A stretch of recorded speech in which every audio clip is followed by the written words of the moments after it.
Alors vous êtes nombreux à me demander, Donald, on aimerait que tu nous fasses une vidéo démonstrative, comment postuler à cette bourse d'études là, comment candidater du moins, comment remplir les informations en ligne. Les amis, je vais entrer là, j'étais juste faire un achat juste dans un supermarché juste là à côté.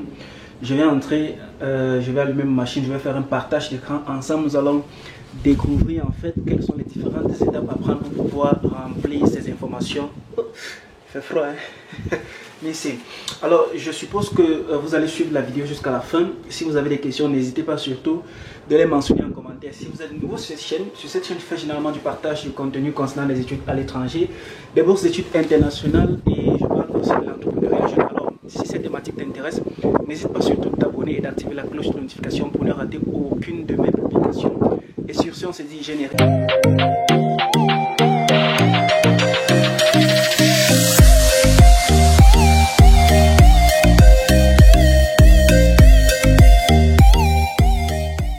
Bienvenue une fois de plus, voici le partage d'écran. Pour ceux qui n'ont pas de machine là, c'est-à-dire d'ordinateur, je vous recommanderais d'aller prendre un ordinateur pour pouvoir avoir cette même vue que nous, pour facilement travailler, parce qu'il est un peu difficile de pouvoir utiliser un téléphone lorsque vous remplissez toutes ces différentes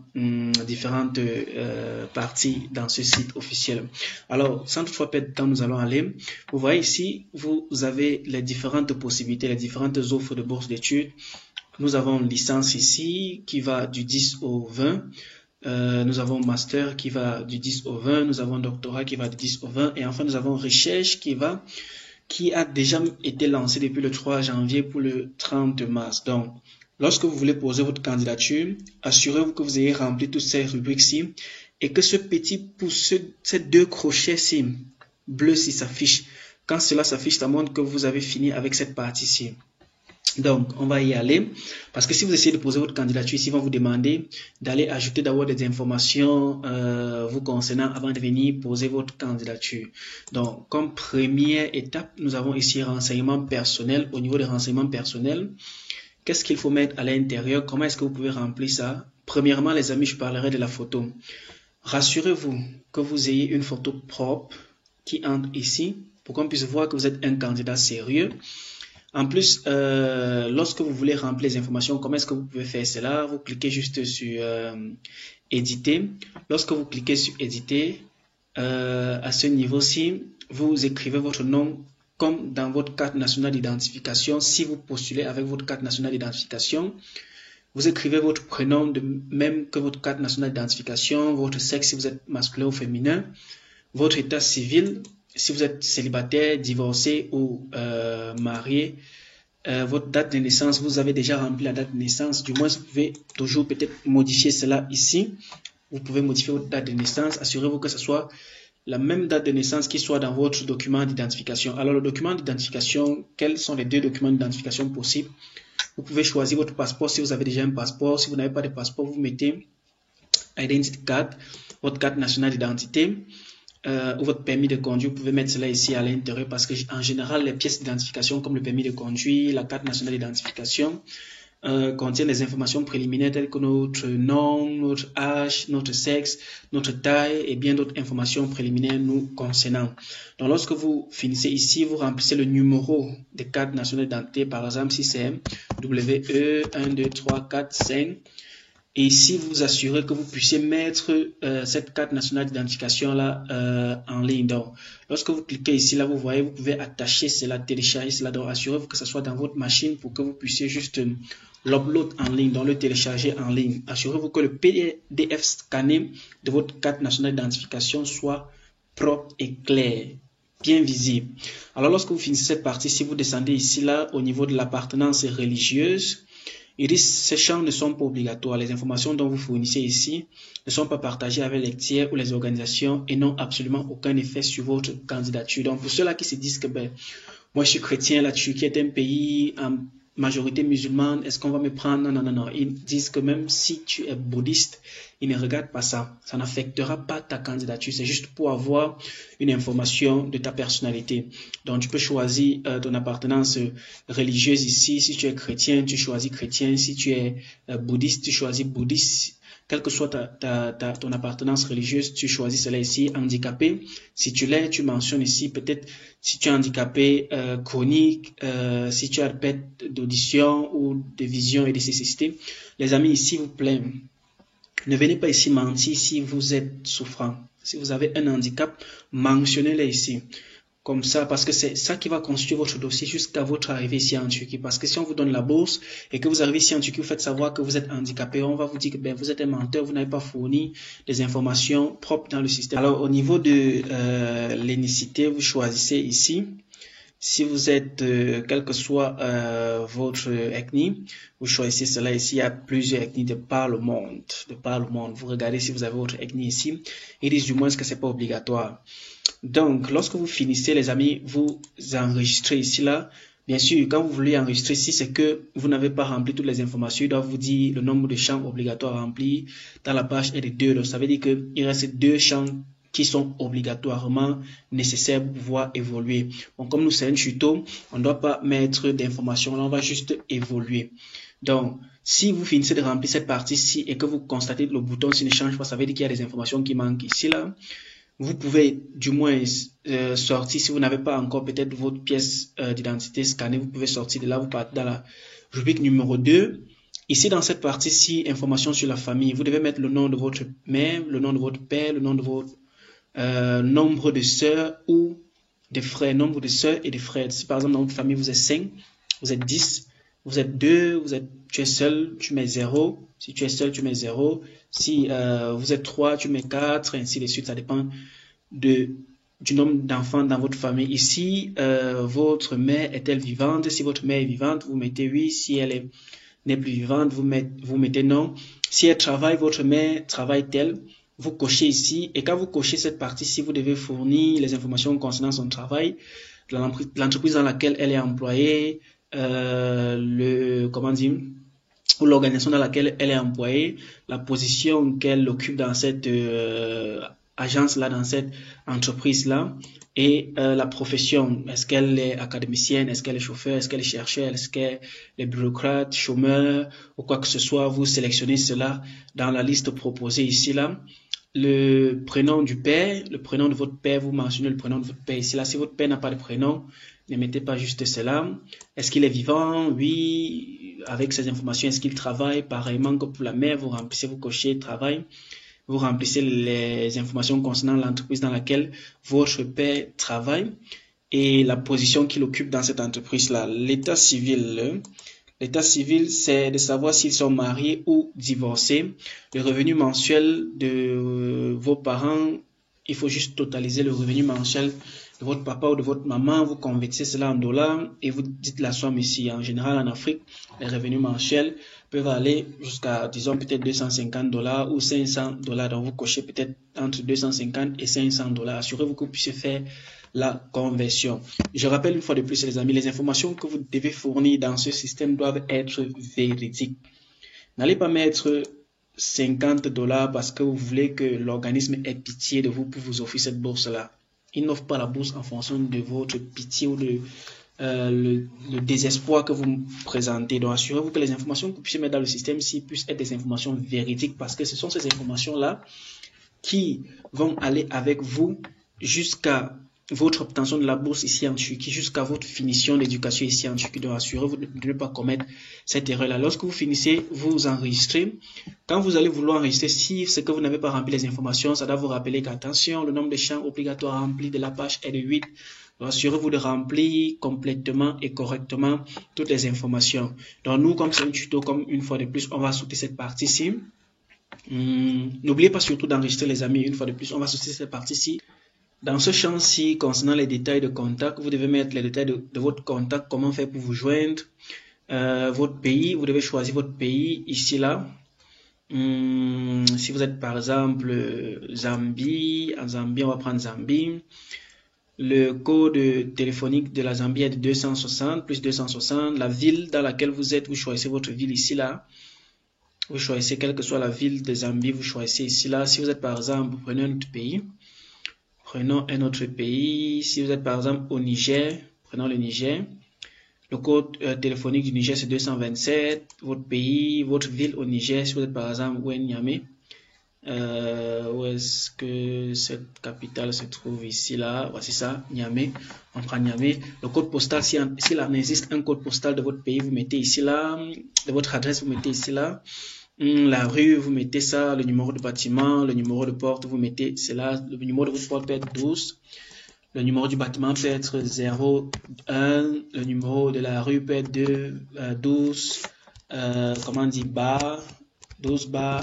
Ou bien, je sais pas, 12, 3, vous mettez cela comme ceci. Il dit si votre adresse de résidence est différente des coordonnées dont vous avez saisi, veuillez cocher la case ci-dessous. Donc, puisque l'adresse n'est pas différente des coordonnées que vous avez produites, vous ne cochez pas cela. Lorsque vous continuez, indiquez la durée de votre séjour dans l'adresse concernée en mois ou en année. Dans cette adresse que vous avez donnée depuis quand vous êtes là-bas, si vous êtes peut-être là depuis 10 ans, vous mettez 10 ans, vous cochez année, pardon. À ce niveau-ci, je ne sais pas pourquoi je dis toujours trop cocher. Ok, à ce niveau-ci, c'était juste une parenthèse les amis, à ce niveau-ci, vous devez fournir le lien qui mène vers votre page Facebook, si vous en avez une page Facebook, un compte Facebook. C'est à votre avantage, les amis, s'il vous plaît. Ne négligez pas cette partie-ci. Pour d'autres qui disent que je n'ai pas de compte Facebook ou je n'ai pas Instagram, si vous avez Instagram, mettez-le ici. Si vous avez Skype, mettez-le. Si vous avez LinkedIn, mettez-le. Si vous avez Facebook, mettez-le. Twitter, mettez-le.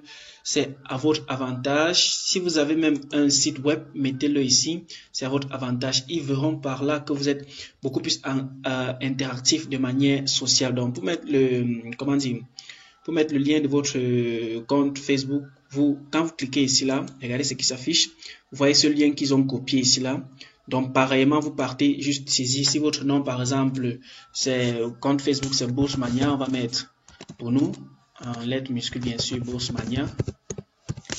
On met pour nous Bourse Mania, comme Facebook. On dit aussi, ici, on met Bourse Mania.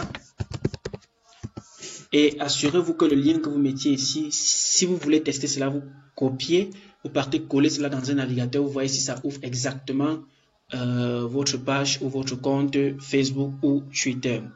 Alors, lorsque vous finissez, vous cliquez sur enregistrer toujours, les amis. Lorsque vous avez fini d'enregistrer, vous partez directement à l'étape suivante. Alors, l'information sur l'enseignement, c'est ça, en fait, la plus importante concernant votre candidature. C'est ça qui prouve, en fait, votre niveau éducationnel et c'est ça qui vous donne droit au niveau supérieur. Donc, ce qu'il faut noter, les amis, c'est qu'il faut lire cette partie-ci minutieusement. Pour ne pas commettre des erreurs lors de votre remplissage d'informations dans cette partie-ci. Donc, pour ceux-là qui poursuivent au niveau baccalauréat, c'est-à-dire qui viennent faire une licence, école primaire, le collège, lycée est obligatoire. Pour ceux-là qui poursuivent au niveau master et bien d'autres, c'est pas obligatoire. Le plus important, c'est le premier cycle, donc du baccalauréat au premier cycle. Mais pour ceux-là qui poursuivent au niveau licence, vous devez remplir les informations concernant le collège, parce que quand ils disent de fournir les relevés des 3 dernières années, ça parle ainsi des 3 dernières années de votre lycée. Donc c'est pour ça qu'on vous demande les informations de cette partie-ci. Alors, quelle information importante on peut prendre ici? Il y a ceci aussi qui est très important pour les candidats au PhD, doctorant. Donc, assurez-vous que vous puissiez fournir vos relevés ou vos diplômes traduits en langue turque ou en langue anglaise et signés par un notaire. Sinon, votre candidature ne sera pas considérée. Je pense que j'ai partagé cette information sur la partie communauté de la chaîne. Vous pouvez aller vérifier cela. Donc, assurez-vous de traduire vos diplômes pour pouvoir mettre cela dans le système pour ne pas commettre d'erreurs. Donc, lorsque vous finissez de remplir toutes ces informations, on va voir par exemple ici là, qu'est-ce qu'il nous demande ici? Dans cette partie-ci, il vous demande de choisir le pays, la ville, l'école. Si votre école, automatiquement les amis, lorsque vous choisissez un pays, on va prendre par exemple, prenons un pays africain très facile en termes de nom là. On va prendre quel pays africain ici là. Prenons toujours notre fameux Niger. Prenons la ville de Niamey, toujours. On va voir les écoles qui vont nous proposer à Niamey, du moins les écoles qui sont automatiquement reconnues ici là, en Turquie. Vous voyez, voici les différentes écoles secondaires qui sont reconnues en Turquie ici par le gouvernement turc existant à Niamey. Donc, vous pouvez sélectionner. Néanmoins, si votre école n'est pas sur la liste, précisez bien que votre école n'est pas sur la liste. Ils vont vous donner un champ pour pouvoir remplir, remplir votre école, le nom de votre école là. Donc, ici, stade de formation secondaire, c'est une formation secondaire, type de lycée. Vous sélectionnez high school, vocational, est-ce que c'est professionnel ou c'est une école secondaire ou c'est une école secondaire religieuse. Vous choisissez le domaine ici, le domaine dans lequel vous exercez. L'État, vous choisissez l'État. Est-ce que vous êtes déjà diplômé, c'est-à-dire est-ce que vous avez déjà fini votre formation ou bien c'est en cours. Vous sélectionnez ici. Là, ça, en cours, c'est ceux-là qui sont encore au niveau terminal, qui n'ont pas encore composé le baccalauréat. Alors la date, vous choisissez la date ici, là, la date de début. La date d'achèvement, vous choisissez cela ici. Le type de note, vous choisissez si votre système de notation est sur 20, sur 100 ou sur 4, vous choisissez cela ici.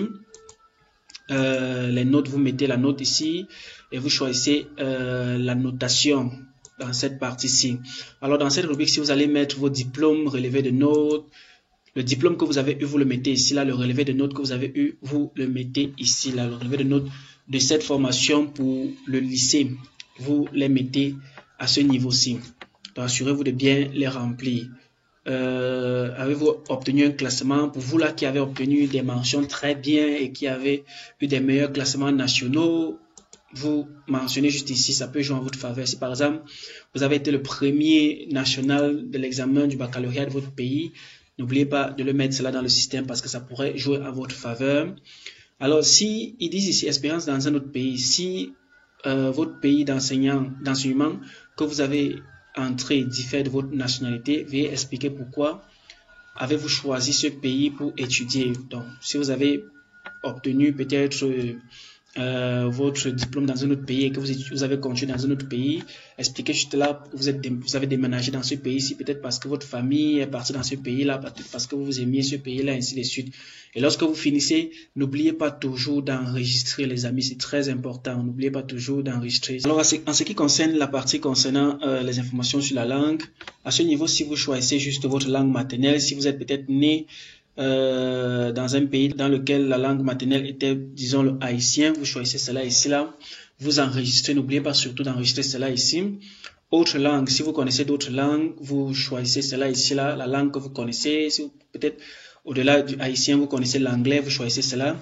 Si vous avez, je ne possède pas un certificat qui justifie ma connaissance sur cette langue, si vous possédez un certificat, vous mettez cela. Si vous ne possédez pas, vous choisissez juste votre niveau, ici, là. Niveau suivant, vous enregistrez quand vous finissez, c'est très important les amis. Et lorsque vous enregistrez cela, vous venez ici, là, vous pouvez joindre autant de langues connues que possible. Donc ici, connaissance en langue turque. Si vous avez déjà fait la langue turque et que vous connaissez au moins pour un certain niveau, vous mettez oui. Disposez-vous d'un certificat. Si vous avez un certificat de langue turque, peut-être pour vous qui êtes en Turquie, vous avez un certificat de langue turque, vous le remplissez juste ici, là, oui, j'ai un certificat. Vous remplissez toutes les informations concernant l'obtention de ce certificat-là. Organisateur du concours, notes, date d'obtention et documents prouvant cela. Lorsque vous finissez, enregistrez toujours, les amis, c'est très important.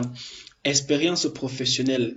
À ce niveau, si vous devez construire votre CV pour pouvoir le faire upload dans le système, et si vous avez exercé des stages, vous avez travaillé pour des ONG, vous avez travaillé dans n'importe quelle entreprise liée à votre carrière, à votre formation initiale, n'hésitez pas surtout de mettre cela, par exemple ici, nom de l'entreprise, organisation.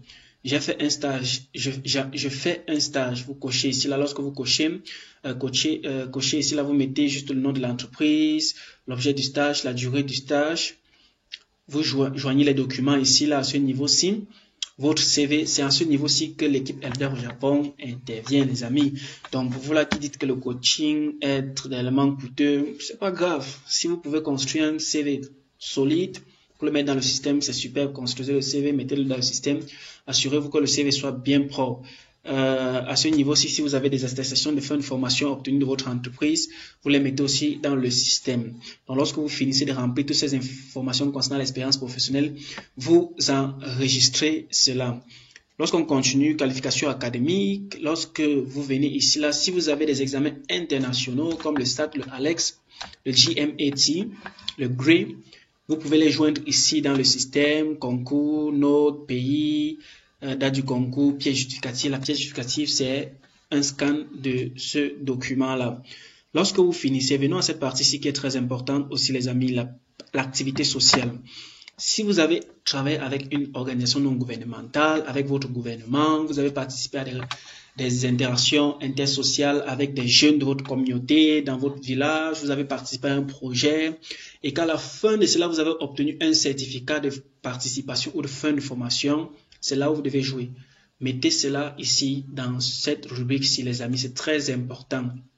S'il vous plaît, si vous avez effectué des activités bénévoles, n'hésitez pas à mettre cela dans le système parce que ça va jouer à votre faveur. En fait, ils recherchent des candidats qui sont intersociables. Ils ne veulent pas des gens qui sont renfermés, égocentriques en eux-mêmes. Donc, assurez-vous de remplir cette partie-ci. Mais si vous n'avez pas, ce n'est pas une obligation, vous pouvez laisser aussi cela. En ce qui concerne l'expérience en Turquie, dans cette partie-ci, vous voyez, lorsque vous allez finir de remplir toutes les autres cases qui sont ici, là, vous devez avoir ces 2 pouces bleus-ci partout, pour pouvoir valider, pour pouvoir, valider votre candidature. Donc ici, là, l'expérience professionnelle, vous cliquez sur éditer. Ici, là, il y a une liste de questions qui vous seront posées. Avez-vous déjà vécu en Turquie? Non. Comment avez-vous entendu parler de nous? Réseau social, vous pouvez choisir n'importe quel ici, un autre site. Si c'est un autre site, ils vont vous demander de mettre ce site-là, c'est un ami ou quoi que ce soit. Avez-vous un parent qui a bénéficié de cette bourse-là, oui ou non? Si oui, vous mettez cette partie-ci et vous remplissez les informations de cette personne-là, de ce parent-là. Si ce n'est pas le cas, vous mettez non. Avez-vous un parent qui vit en Turquie? Si c'est le cas, vous mettez oui, vous mettez les informations de cette personne-là. Sinon, vous mettez non. Alors, lorsque vous finissez, vous enregistrez et lorsque vous finissez d'enregistrer, vous allez voir ces 2 pouces bleus. Si ceci est facile, c'est pour ça que ces 2 pouces bleus ont apparu ici, là. Vous voyez, lorsque vous finissez de remplir, assurez-vous que ces 2 pouces bleus puissent apparaître dans cette partie-ci. La dernière partie, en fait, est concernant la candidature. Donc, lorsque vous avez fini de soumettre, vous allez voir vos candidatures apparaître ici, là. Lorsque vous avez fini de soumettre, les candidatures vont apparaître ici. Là, vous pourriez facilement soumettre votre candidature et, avec le temps, observer vos résultats, votre statut, pour voir si vous avez été, choisi par la YTB pour bénéficier de cette bourse d'études-là. Alors, les amis, voici tout en ce qui concerne le remplissage de cette partie-ci. J'espère que vous avez bien bénéficié. Si vous avez des questions, posez-les en commentaire s'il vous plaît. Prenez votre temps de bien lire, de bien répondre aux questions. Surtout, ne vous précipitez pas lorsque vous remplissez. Évitez les fautes. Remplissez ça normalement. C'est vrai, il y a des parties qu'on n'a pas vues comme la lettre de recommandation, la lettre de motivation.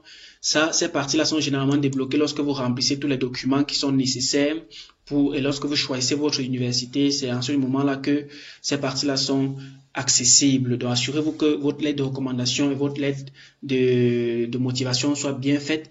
Assurez-vous que vos projets de recherche soient bien travaillés. Comme ça, vous pourriez bénéficier de cette bourse d'études. Là, sur ce, je vous dis bonne chance. Portez-vous excellemment très bien. On se dit à la prochaine vidéo. Ciao.